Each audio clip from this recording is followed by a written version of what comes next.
Hello. Nobody is here, which I sort of expected because it is near the end of the term, but I still want to go over this so that way those who move on to calculus can see why we're talking about limits and what that has to do with calculus. So this is sort of a free form kind of session. I'm going to move my keyboard out of the way so I don't knock things over. Free form, I'm going to just, try to make connections between calculus, what limits have to do with it, what you've learned so far has to do with it, and hopefully it'll make you more interested for when you take the course. So I will start by sharing my screen. Okay. Also want to make sure that I mute notifications because they tend to show up on this screen. There we go. Okay, and make sure my thing's flat so I don't get carpal tunnel. If you have a tablet, make sure you're always writing on it flat or you will get carpal tunnel like I have. So, with that all being said, okay, I'm actually going to use the fancy tools here of OneNote to draw a graph because that's really cool. Okay, so we have a graph, and we've sort of been talking about limits, and a limit is basically asking, as x approaches some number, what happens to y? Where is the function going? When you have any kind of graph like this, and you're looking for a limit at a specific point, like say here, let's say that's at -2, it's just saying, okay, as I'm nearing -2 from the left and the right, so I'm heading towards it from the left and from the right, where is the y value going?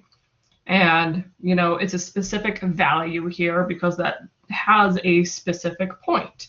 That graph has a value, it's continuous, it exists at that point. Now, we can have graphs. Oh, that's green. Oh, well, let's make it black. Nope. Okay. Whatever. So we could have other graphs where you may have asymptotes. So we've looked at rational functions where there are asymptotes. And let's say I'm looking at the limit as I approach, as we go to infinity, or in this case, we'll go to -infinity since I'm on the left side of the graph. So the limit of f of x, as your x is going to the left, your asymptote, you're approaching that horizontal asymptote. It doesn't actually reach the number, but it gets close to it. And so the limit, we have one example where the limit is exactly the value at that point, but the limit can also be a value that you don't actually get to, but you're going near to, you're approaching. And so horizontal and vertical asymptotes you can find using limits.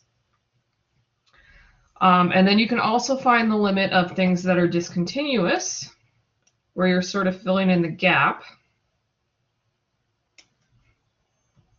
So let's say I have a graph like here, and then there is like sort of a, let's see this. It's a little harder to graph these. Let's make an open circle.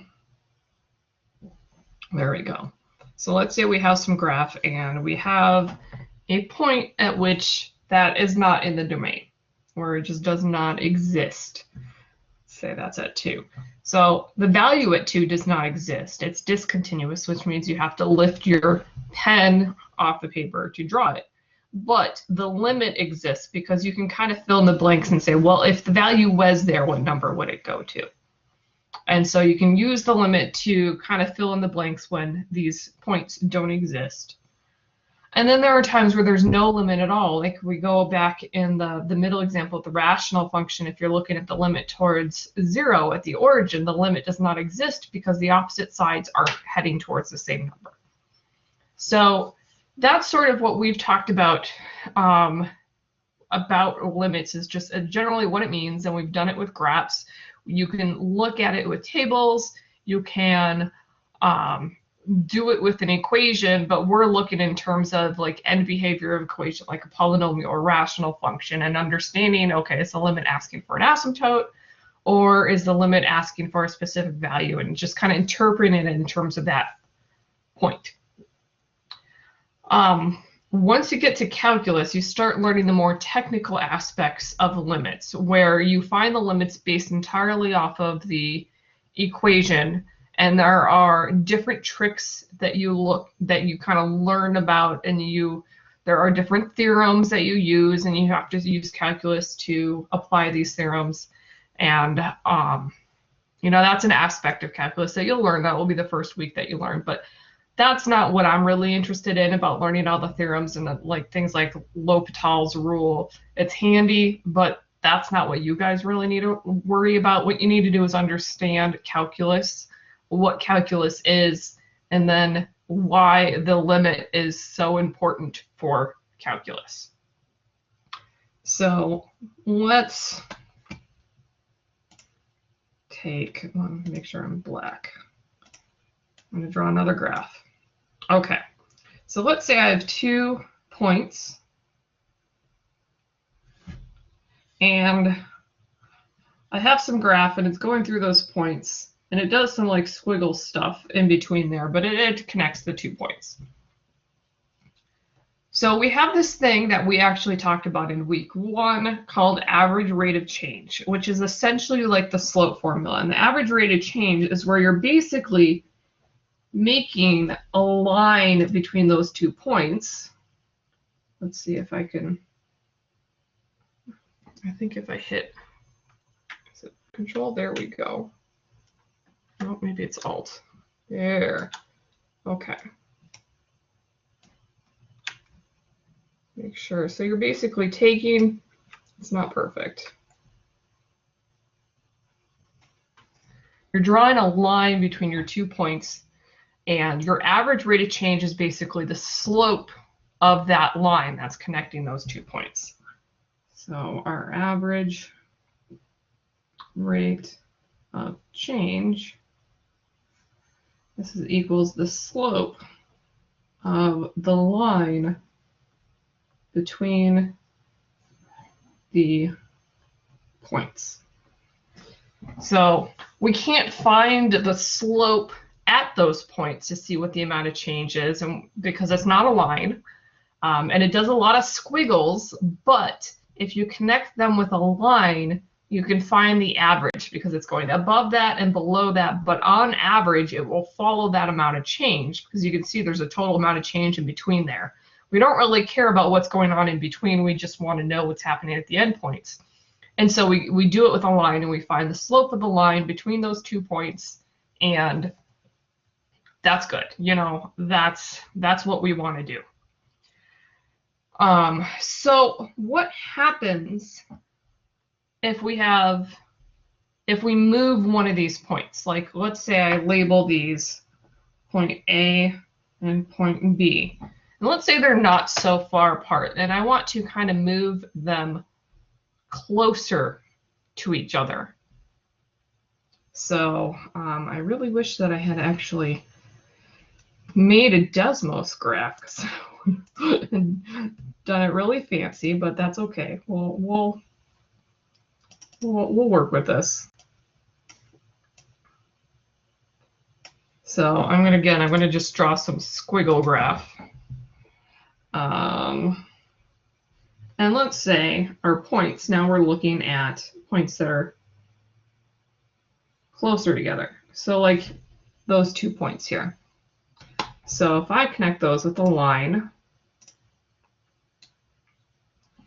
okay, make sure I use my little trick to make sure it goes through them.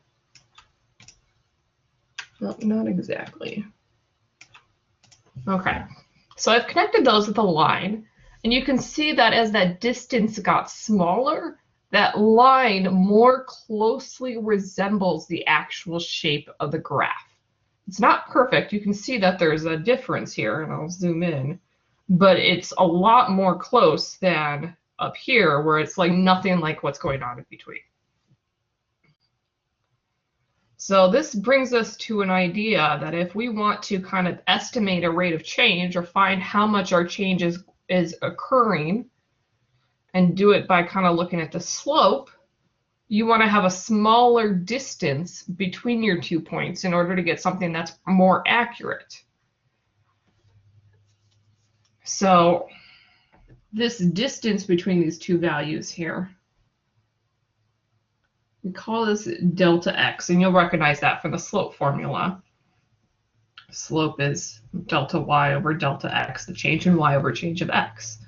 And so when we make it closer, we're making that distance, that change in x between the two values, smaller.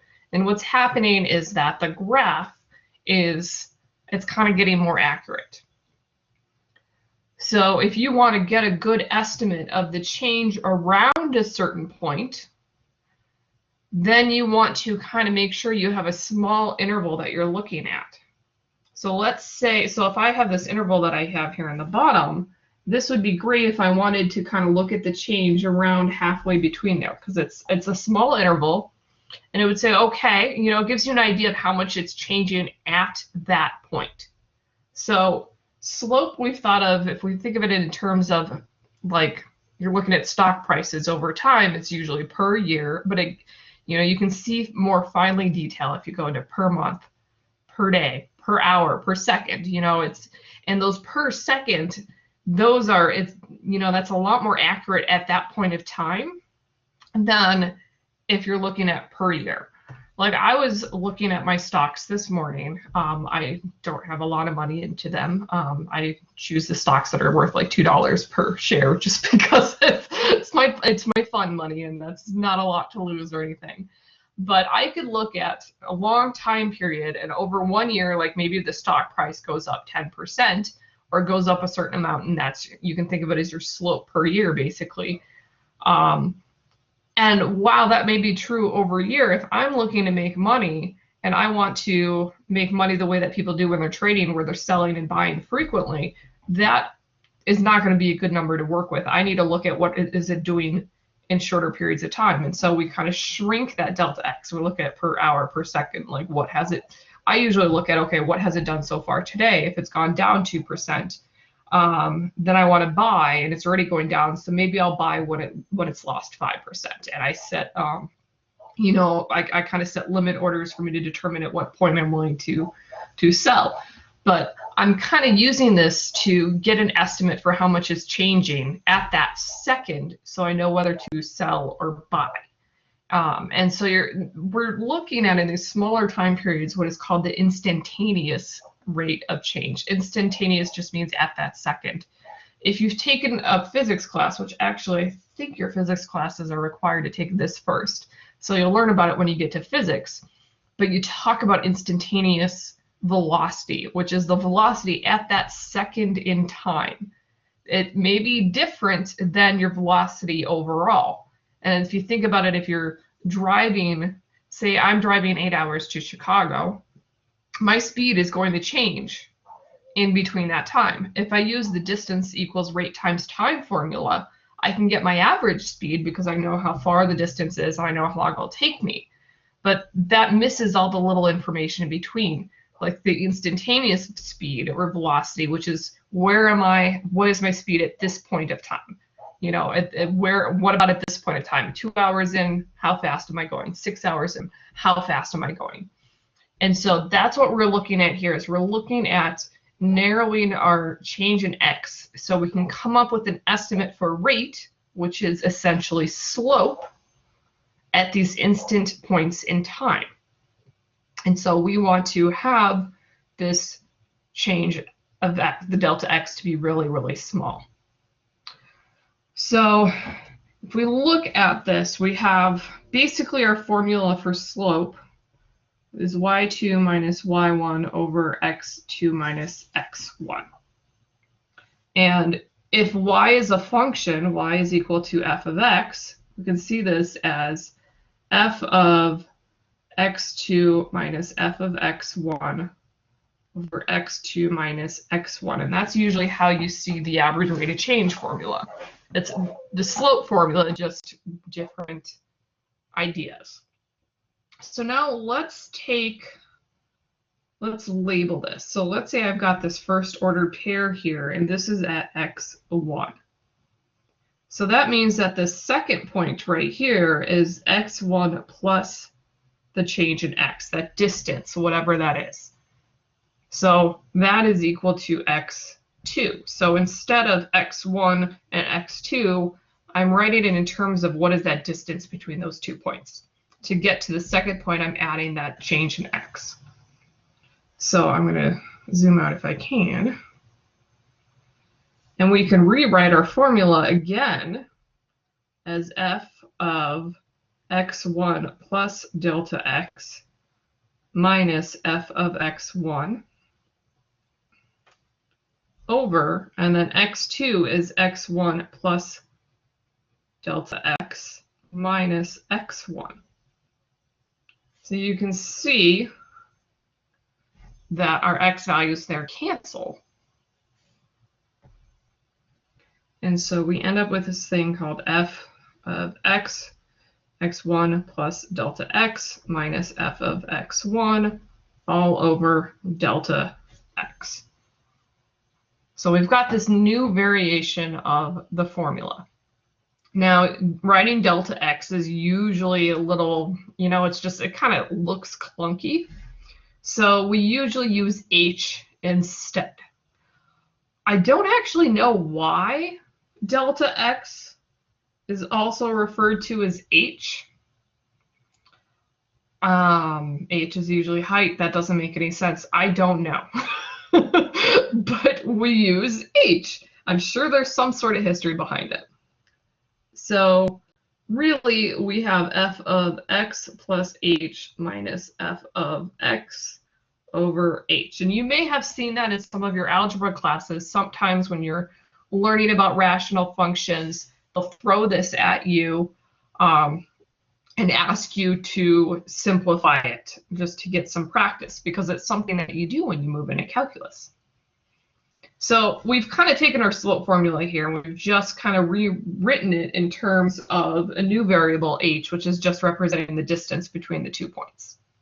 So the idea is we want to find the instantaneous speed or rate at that point. Basically you're asking yourself, what is the slope at that point if I was to draw a line that kind of followed my graph perfectly? And to do that, we take the limit, because we want to get that difference, the delta x, as small as possible. So you're going to take the limit, and you're going to take that limit as that h, or that delta x, goes to 0. It won't actually be 0, because if it's at 0, then you're just going to get 0 on top of your fraction, and that's not helpful. So we're going to take the limit as that h approaches 0, so we can get as close to it as possible in order to still be able to calculate out a slope, and get an approximation. Welcome, Stephen. So you've just missed a whole bunch of explanation here. So I've what I've done so far is I've just kind of talked about how we take our average rate of change, which is basically the slope between 2 points, and then we're just rewriting in terms of different variables, which instead of saying x1 and x2, we're calling it delta x as the difference between those 2 points, and we're just rewriting it. We've got this new formula here. So we're going to use this to find the slope at 1 point by taking the limit. So what we do is we have the limit as this h value goes to 0. So as the distance between the 2 points are getting really, really small, that limit as h goes to 0 of your formula here. F of x plus h minus f of x over h. So we can't actually plug in h as 0, because then we're dividing by 0 and we get undefined. So we're taking the limit. And this limit approximates the slope at that x point. So if we're doing it with x1, it would be approximating the slope at x1 if we drew a line that was perfect to, that like really matched that graph perfectly. And so this limit thing, this is actually what we call the derivative. So we have a symbol, and it's a prime. So we say this out loud as prime. So it's just an apostrophe basically up there. And this is called the derivative. And this is what you learn, oops, derivative. This is what you learn in Calc 1. And this is what Newton and Leibniz, who basically invented calculus, this is the idea. Calculus is a study of rate of change. It's a study of how things change, how functions change. And we're no longer looking at just lines like we've had with slope. We're now looking across any type of function. And we're studying what happens, how does it change over time? And this is why it's so powerful, because there's a lot of things in real life that change over time, and we're interested in how they change over time. So this concept of a derivative is basically you're just finding the slope at a very, very small area, very small itty bit of time. And that's what we're calling the derivative. It's just what is the rate of change at that specific moment in time. And we have to use the limit in order to figure that out. And so we've got this nice little handy formula to kind of figure it out. And there's shortcuts for derivatives to find them, but I can show you how to do a relatively simple one. And actually, I can even, let's draw another picture.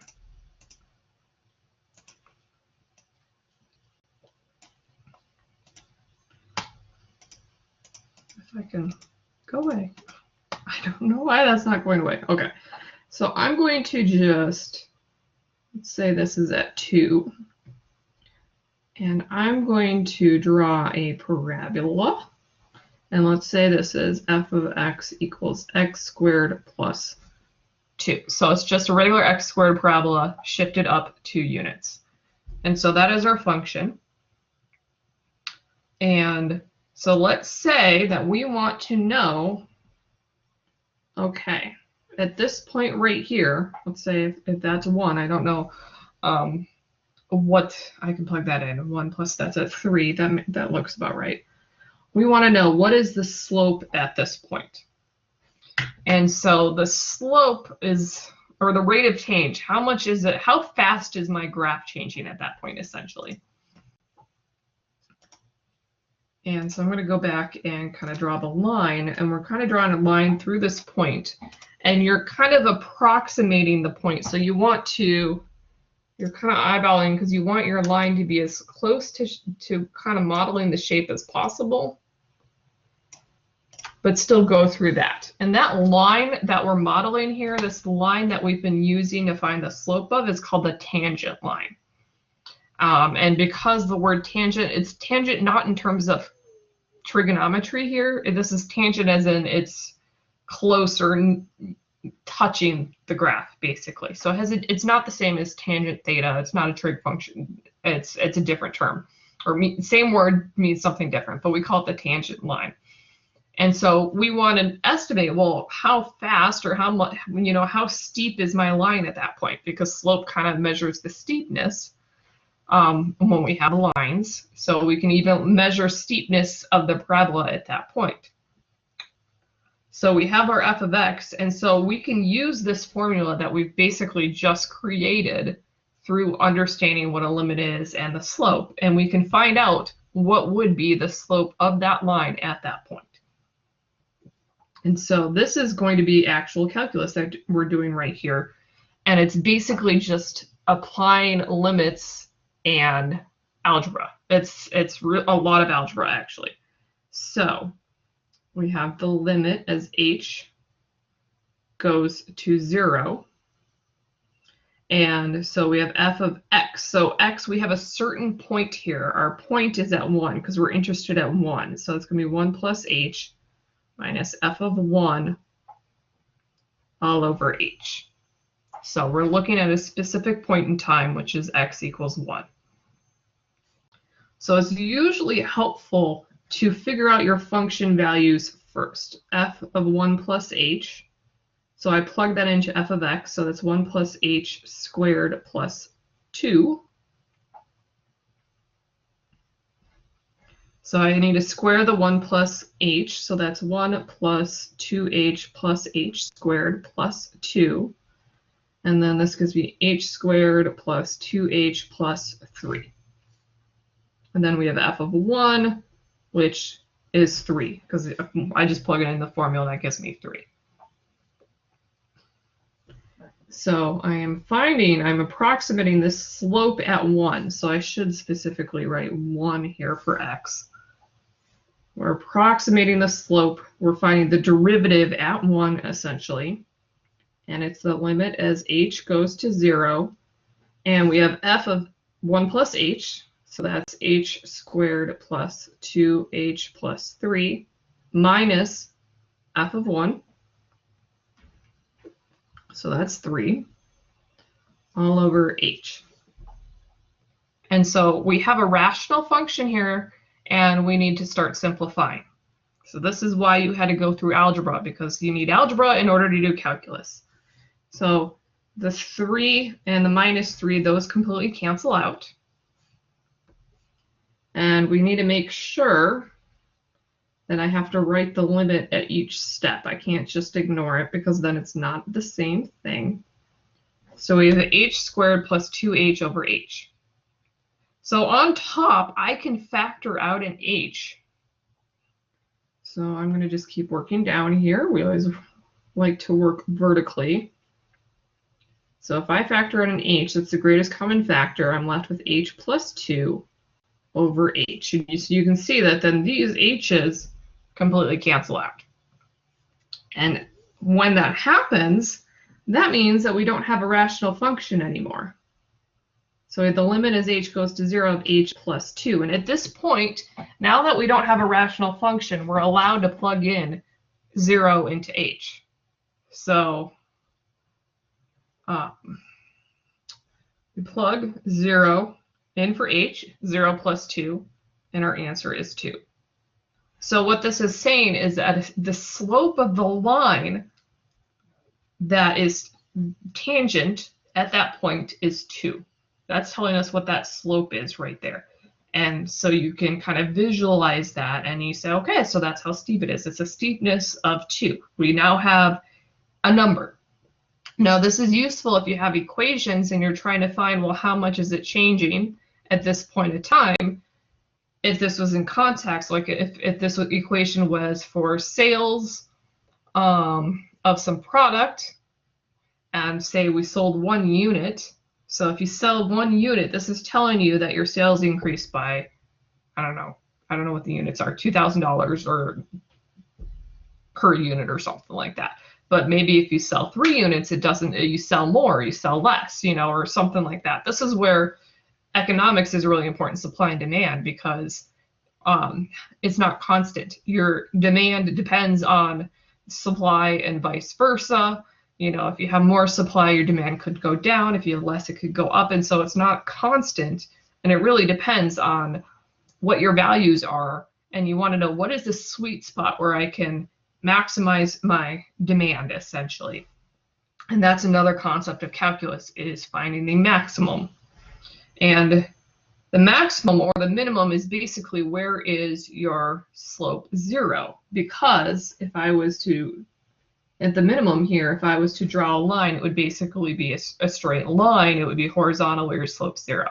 So if you're trying to maximize something, you're trying to find, where is my slope 0? And so you take the derivative by basically doing this process, and then you set it equal to 0 and solve, and that will tell you where your maximum or minimum is. So I did all of this math with a specific value for x, which is 1, but you can do it without a value for x, so that you have 2 variables, x and h. And you'll get a formula that you can then use to determine the slope. And so then you have a formula that tells you how much is changing at any point in time. You just created something new. And so that's the power of the derivative. And that's where we learn all these shortcuts. So you don't have to go through this process. You don't have to go through the limit the whole time. But that's what calculus is. This calculus is bringing together the algebra that you've learned so far. It is bringing together what we've looked at with graphs, and then we're basically taking the idea of slope and we're taking the idea of the limit and we're putting those together so that we can find essentially the slope at any point in time. Now, if you're wondering, well, where does, we talked about sequences and series, where does that come from? Well, there are some functions where it's easier, like to find a derivative if you write it as a sequence or series first. For example, e to the x can be written as a sequence, a series of like polynomials, and it's easier to take derivatives of polynomials than it is for e to the x. And so there are certain times where you want to do that because it will make your algebra easier. The trigonometry is really important for those that are going into engineering because you're usually needing to find derivatives or integrals of things that involve trig functions because they just naturally pop up in engineering with things that are Fourier transforms, which is a way to turn a sequence or like a signal that has waves, sine waves going back and forth, but you're kind of translating into an algebra problem. And so you need to kind of understand trigonometry so that way you can then do the calculus on it so that it turns into algebra. Probability is not really covered too much in calculus, but if you go take advanced statistics courses, a lot of advanced statistics are based off of calculus values because your probability is you're looking at the probability not just over time, but at this point in time was what is the probability of this happening. And so if you're looking at that instant in time, that starts leading into calculus. The matrices and the systems of equations, so those usually, I mean, that is something that's just useful in general and not necessarily connecting to calculus. But when you start modeling things and you have to use calculus to come up with these mathematical models, you usually have lots of equations that you have to consider. And then you end up finding derivatives of many equations. And so that's where you're then combining your matrices with the calculus so that you can consider a really big system. Meteorology is a good example of this because you'll have an equation for wind, for air pressure, for temperature. You'll have all of these different equations modeling these things based off of the weather conditions. And then you have to somehow solve all of those and find the most likely event, the probability. And like I said, statistics, advanced statistics uses calculus. So basically it's like you're performing statistics on these models to see what's the most likely resulting temperature based off of your conditions, and that's how we get into weather predictions. So these things get really complicated, but this is the basic idea that you guys are going to be starting with in calculus, is basically taking the limit that we've talked about and then combining it with the idea of slope, and that's going to allow us to essentially find the slope at any point, even if the graph is not a line. So no matter what the graph looks like, you're going to be able to find the slope at that point of this line that's really, really close to your picture, basically. And it's a really neat thing, and you can even let me see if I can pull up Desmos and see if somebody's already done an application about this, because there are really cool interactive things that you can do where you can move your delta x, and then you can see how the line changes, and then you can see how it gets really close to the line or to your graph, basically. There must be some sort of example. No, that's not. Let's see. I know you guys can't see what I'm doing right now. And Calc 2 is sort of where you start doing the opposite of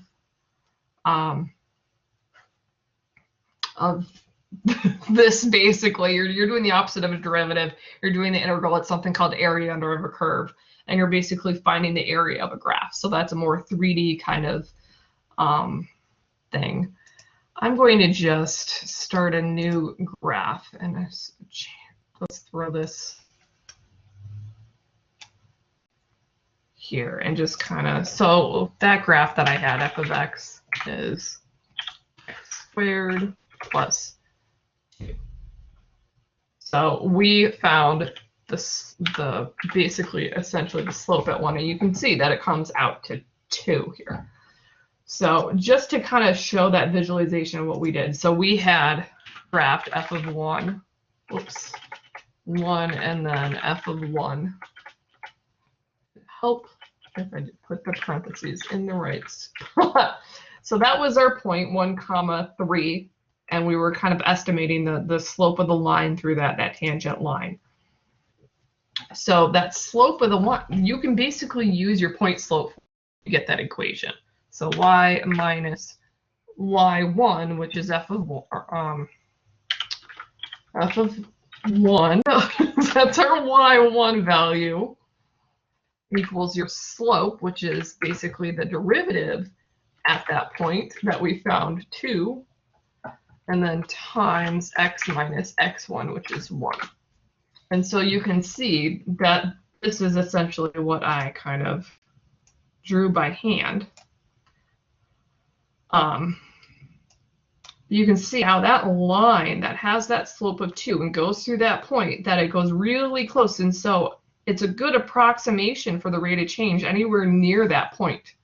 So you can see, I'm kind of using my arrow to go around it, that it's practically touching the line in this interval.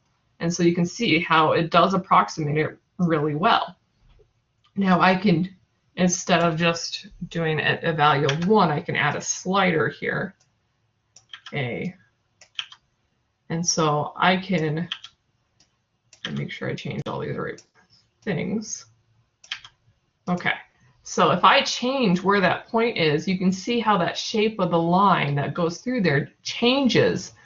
But as it gets more steep, as your shape gets more steep, you can see that that line that we're using to approximate it, it sort of models that shape. And then you can see that at the minimum, if I can get there, you can see that it's a horizontal line, the slope is 0. And so that's basically what we're doing when we're finding slope, is we're just kind of,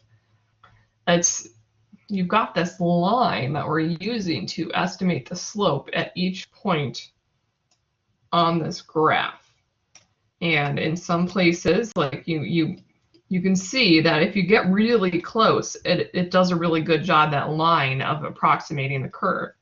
Even if it's something that looks rather flat, you can see that if you zoom in enough, it actually does look linear. Basically, zoom in anything enough and it looks like a line. And that's the idea here, is to get that distance, that delta x, as close as possible, that h as small as possible, that it basically looks like a line, and we can use that to come up with an approximation. So that's basically a long-winded way of trying to explain how the limits that we've talked about connect to calculus and what calculus is at its essence. So hopefully you find this interesting. I'll email this out tonight because I know the course ends tonight. It'll be helpful for those next term because they'll have it beforehand because they'll be already recorded. But hopefully at least gets you to make more interested in calculus, because calculus is really cool. So thank you very much for watching this.